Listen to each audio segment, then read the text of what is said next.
l'òpera. La jove Gasparina rep classes de música de Don Pelagio, que n'està enamorat, però ella prefereix l'anell de diamants de Don Ettore i entremig a Polònia i els seus consells d'amor. Aquesta és la història de La Cantarina, l'òpera bufa de Franz Joseph Haydn, que demà s'estrena a l'Auditori de l'Hospitalet de l'Infant. Dura només 1 hora, és fresca, contemporània i està traduïda al català per apropar el gènere als nous públics.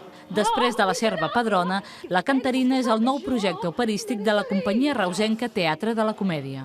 És una autoparòdia, no de Haydn en si, sinó en general del món de l'òpera. És una òpera que s'emborra dels cantants, dels llibretistes, dels compositors, i llavors és autorreferencial, però es pot entendre. La interpretació musical segueix cànons històrics, amb el clavicèmbal omnipresent i 4 cantants, un d'australià, entregats a la comèdia d'embolics.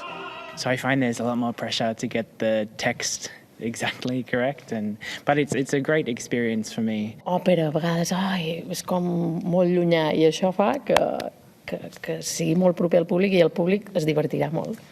L'estrena de La Cantarina demà a l'Hospitalet de l'Infant ofereix 2 al·licients: veure òpera fora dels circuits operístics habituals i, a més, veure-la en català. Núria Sabater, TV3, l'Hospitalet de l'Infant.